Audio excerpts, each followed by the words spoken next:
السلام علیکم ورحمۃ اللہ وبرکاتہ۔ Welcome back to my YouTube channel study with me PK کے اسٹوڈنٹ۔ آج جیسا کہ آپ جانتے ہیں کہ ہمارے پاس ہے آج تاریخ اسلام عہد بنو عباس کی، اور یہ تاریخ اسلام جو ہے یہ سیکنڈ ایئر کے جو اسٹوڈنٹ ہیں ان کی ہے، اور آج ہم لوگ ریڈ کرنے والے ہیں اس کا اگلا lecture. So let start now. Start کرنے سے پہلے میں کہنا چاہوں گی اگر آپ میرے YouTube channel study with me PK کے میں پہلی بار آئے ہیں تو please subscribe to my YouTube channel and press the bell icon تاکہ ہر نئی آنے والی ویڈیو آپ تک بر وقت پہنچ سکے۔ اور اگر آپ نے اس کے گیسٹ پیپر اور اس کے موسٹ امپورٹنٹ کوسچن میں جو شارٹ ہیں اور جو لانگ ہیں، اگر آپ نے ان کی ویڈیوز بھی واچ نہیں کی تو میں آپ کو نیچے ڈسکرپشن باکس میں ان کے لنکس جو ہیں وہ میں اپلوڈ کر دوں گی، آپ وہاں سے جا کر ان ویڈیوز کو واچ کر سکتے ہیں۔ So let's start now. جی تو اسٹوڈنٹ، جیسا کہ آپ جانتے ہیں کہ ہمارے پاس یہ جو ہماری خلافت عباسیہ ہے، مینس کہ جو ہماری اسلامک ہسٹری ہے، اس میں جو لیسن تھے وہ اس کی جو فہرست ہے اس میں ہمارے پاس جو ہمارا سب سے پہلا تحریک عباسی اور خلافت بنو عباس کا قیام جو ہے اس کے بارے میں ابھی ہم لوگ جو ہے وہ ریڈ کر رہے ہیں۔ تو آج کا جو ہمارا لیکچر ہے وہ ہے عباسیوں کی کامیابی کے اسباب۔ اس کو ہم نے جہاں تک ریڈ کیا تھا اس سے آگے، جیسا کہ آپ جانتے ہیں کہ جب بھی ہم کسی بھی لیکچر کو کمپلیٹ کرتے ہیں تو وہاں پر ہم ایک اس طرح کا سائن لگا دیتے ہیں تاکہ اس سے آگے ہم اگلی ویڈیو میں ریڈ کر سکیں۔ تو چلیے آج اس کا اگلا لیکچر جو ہے آج کا ہم سٹارٹ کرتے ہیں۔ بسم اللہ الرحمن الرحیم۔ آج ہمارے پاس جو پوائنٹ ہے سب سے پہلا وہ ہے حمیمہ کی محفوظ حیثیت۔ آل عباس نے شروع دن سے فلسطین کے ایک پرفضا مقام حمیمہ کو اپنا وطن اور مسکن بنا رکھا تھا۔ مسکن کسے کہتے ہیں کہ جس جگہ آپ مینس کے رہیں، مینس کہ جس جگہ آپ کوئی مینس کہ مقامی جگہ کسی جگہ کو اگر بناتے ہیں تو اس کو ہو جاتا ہے کہ حمیمہ کو اپنا وطن اور مسکن بنا رکھا تھا۔ یہ گاؤں بنو امیہ ہی نے ان کو بطور تحفہ دیا تھا۔ یہ ایک غیر معروف گاؤں تھا اور عام شہرہ سے ہٹ کر تھا، لیکن اپنی جغرافیائی حیثیت کی وجہ سے مملکت کے بڑے بڑے شہروں کو جانے والے راستوں کے سنگم پر واقع تھا۔ آل عباس نے بھی خاموشی سے اس موضوع جگہ کو اپنی خفیہ تحریک کا ہیڈ کوارٹر بنا کر ایک طویل عرصہ تک اموی حکمرانوں کی نظروں سے اپنے آپ کو محفوظ رکھا اور ان کے جاسوس ایک عرصہ تک ان کا سراغ نہ لگا سکے۔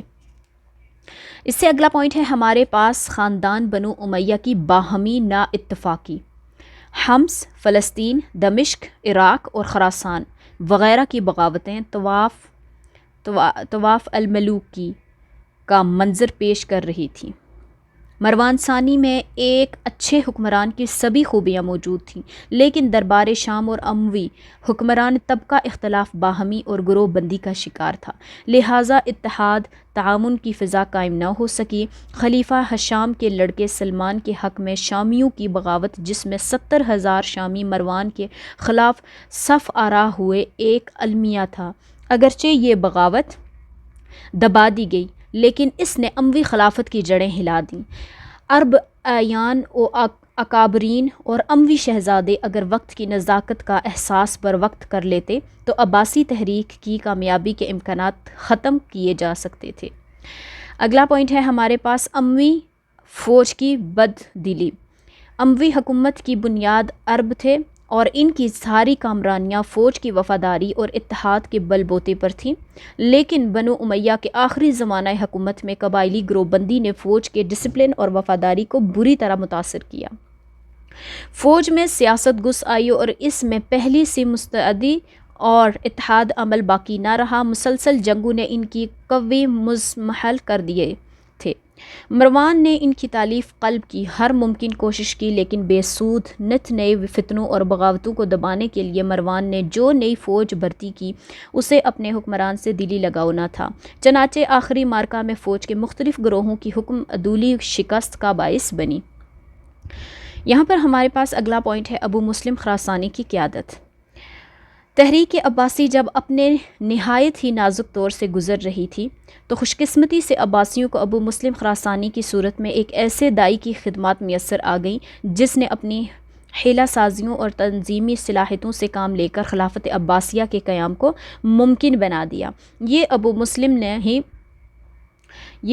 مسلم ہی تھا جس نے اہل خراسان و فارس کو تحریک عباسی کا مرکز اور ہر اول دستہ بنایا۔ اس نے اپنی ذہانت و متانت کی بدولت عربوں کی قبائلی عصبت کو ہوا دی اور انہیں اس آڑے وقت میں باہم لڑا دیا۔ خوارج جو علی اور معاویہ دونوں کے رقیب و مخالف تھے، وہ انہیں اپنی حمایت میں امویوں کے خلاف استعمال کرنے میں کامیاب رہا۔ اچھا جی، یہ جو ابو مسلم خراسانی تھا جی، یہ جب عباسی تحریک کے ساتھ مینس کہ جب اس نے شمولیت اختیار کی تو اس نے کیا کیا، اس نے ایسے ایسے فتنے اور ایسے ایسے جو ہے وہ اس نے من گھڑت جو ہے وہ کہانیاں اور اپنی عقل سے اس قدر ذہانت سے اس نے کام کیا کہ اس نے ان لوگوں کے درمیان فساد برپا کر دیا۔ اس کی تنظیمی صلاحیتوں کی بدولت ملک کے کونے کونے میں عباسی دائیوں اور نقیبوں کا ایک جال بچھا دیا گیا۔ چنانچہ امام ابراہیم کی وفات کے بعد جب عبداللہ الصفا کی بیعت ہوئی تو ابو مسلم نے خراسان، مرت، رے اور کوفہ پر فوری قبضہ کر کے عباسی خلافت کو یقینی بنا دیا۔ اگر عباسیوں کو ابو مسلم خراسانی جیسے زیرک اور چالاک انسان کی خدمات میسر نہ آتی تو عباسی خلافت کا قیام ممکن نہ ہوتا۔ اچھا جی، عوامی تائید و حمایت۔ کربلا کے اندر ہناک واقعہ نے مسلمانوں کے قلب و ذہن میں جو ہلچل پیدا کر دی، اس کا عملی اظہار مختلف مواقع اور صورتوں میں مسلسل ہوتا رہا۔ خلافت راشدہ کی دوبارہ بحالی کا جذبہ اور آل محمد و اہل بیت کی صلاحیت اپنے اندر ایک خاص جذابیت رکھتی تھی۔ اس پس منظر میں امت کے کسی صالح فرد یا گروہ نے جب بھی کوئی تحریک اٹھائی انہیں بھرپور عوامی تعاون میسر رہا۔ حضرت عبداللہ بن زبیر کی خلافت، اعلیٰ منہاج النبوات کی جدوجہد ہو یا مختار سکوی کا شور و شر، فرقہ کیسانیہ کا ظہور ہو یا خوارج کا رد عمل، یا سب اسی اضطراب کے مضر تھے۔ امام محمد نفیس زکیہ کے ساتھ امام مالک کی ہمدردیاں کوئی راز نہ تھیں۔ لہٰذا ایسے میں جب عباسیوں نے شریعت اسلامیہ کی بالادستی کے لیے قوم کو دعوت عمل دی تو انہیں بھرپور عوامی تعاون حاصل ہوا اور عباسی تحریک کو کامیابی نصیب ہوئی۔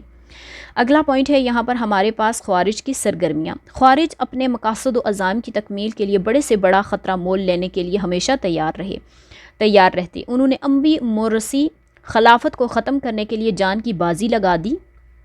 وہ اگرچہ بنو امیہ کا تختہ الٹنے میں کامیاب تو نہ ہو سکے، لیکن ان کی باغیانہ سرگرمیوں اور سرفرو شانہ جذبے نے اموی اقتدار کی جڑیں کھوکھلی کر دیں۔ مروان ثانی یعنی بنو امیہ کے آخری تاجدار کے خلاف خوارج نے جس طرح بھرپور جدوجہد اور جنگوں کا سلسلہ شروع کر رکھا تھا، اس کی وجہ سے سلطنت کے تمام ذرائع نے جس طرح بھرپور جدوجہد اور جنگوں کا سلسلہ شروع کر رہا تھا، اس کی وجہ سے سلطنت کے تمام ذرائع اور مروان کی ساری توانائیاں خوارج ہی کے کچلنے میں صرف ہو گئیں۔ چنانچہ جب مروان ان کا تدارک کرنے میں کامیاب ہوا تو بہت تاخیر ہو چکی تھی۔ چنانچہ ذاب کے کنارے جب آخری مارکہ کا وقت آیا تو میدان عباسیوں کے ہاتھ رہا۔ اگلا پوائنٹ ہے یہاں پر ہمارے پاس موسٹ امپورٹنٹ، اجمیوں اور موالیوں کا طرز عمل۔ بنو امیہ کے دور میں ملحد ایرانیوں اور آتش پرستوں کا ایک بااثر طبقہ اسلام اور مسلمانوں کے اقتدار کو پسندیدہ نظر سے نہیں دیکھتا تھا، لہٰذا ایسی سازشوں اور تحریکوں کی پشت بنا ہی کرتا رہتا جو ملک میں نفرتوں اور بغاوتوں کو جنم دے۔ بنو امیہ نے اسی صورتحال کے پیش نظر حکومت کے اعلیٰ عہدوں پر جائز طور پر وفادار اور راسخ العقیدہ عربوں کو مقرر کیا، لیکن ایرانی اور خراسانی اسے عربی عصبت قرار دے کر اس کی مخالفت کرتے تھے۔ دوسرا طبقہ موالیوں کا تھا۔ موالی وہ نو مسلم تھے جنہوں نے اصلاحی معاشرے میں زیادہ سے زیادہ سہولتیں حاصل کرنے کے لیے اچھے عربی قبیلہ یا خاندان کے ساتھ منسوب ہو کر ان کی حفاظت اور دوستی کا حق حاصل کر لیتے تھے۔ اموی حکمرانوں نے موالیوں سے بہتر سلوک روا رکھا، لیکن حجاج بن یوسف کے عہد میں موالیوں حتیٰ کہ عربوں کے خلاف بڑے نا اقدامات اٹھائے گئے، ان سے جزیہ تک لیا گیا۔ اس کا رد عمل ہوا۔ ایرانی موالی کا باشعور طبقہ اپنی اجمی سیاست و اقتدار قائم کرنے کے افکار و خیالات سے خالی نہ تھے۔ بنو امیہ کی عربیت پسندی انہیں پسند نہ تھی۔ مجوسیوں کے مسلسل پروپیگنڈا سے متاثر ہو کر وہ عرب قوم سے چھٹکارا چاہنے لگے۔ اس قسم کے رجحانات زیادہ تر مجوسیوں اور ایرانیوں یا ان لوگوں میں پائے جاتے تھے جنہوں نے بظاہر اسلام قبول کر رکھا تھا لیکن سچے دل سے نہ لائے تھے اور اسلام کی تعلیمات کو بگاڑ رہے تھے۔ یہاں پر آگے ہے ہمارے پاس عسکری. عسکری کس کو بولتے ہیں؟ فوج کو بولتے ہیں. عسکری اسباب. ابتدائی محاربات میں مروان نے عباسیوں کو اگرچہ زبردست شکست دی لیکن وہ اس فتح کے ثمرات نہ سمیٹ سکا.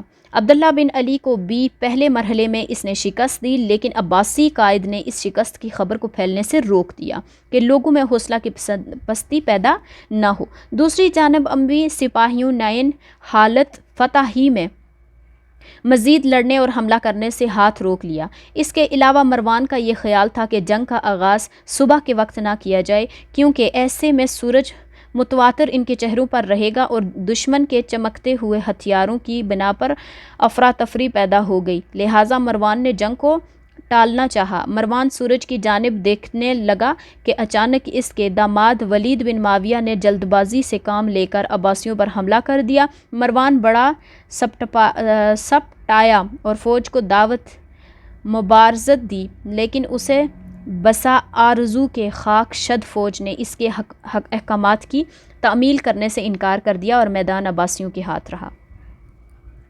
کچھ لوگ ایسے بھی بے عقلے ہوتے ہیں کہ دوسروں کی بات نہیں سنتے.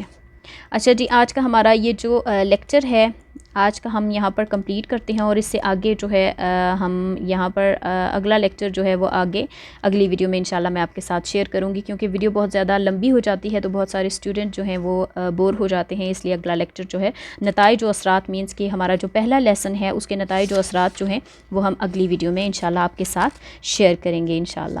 تو چلتے ہیں. جانے سے پہلے میں کہنا چاہوں گی اگر آپ میرے YouTube channel study with me PK کے میں پہلی بار آئے ہیں تو please subscribe to my YouTube channel and press the bell icon تاکہ ہر نئی آنے والی ویڈیو آپ تک بر وقت پہنچ سکے. تو انشاءاللہ ملتے ہیں اگلی ویڈیو میں. اللہ حافظ.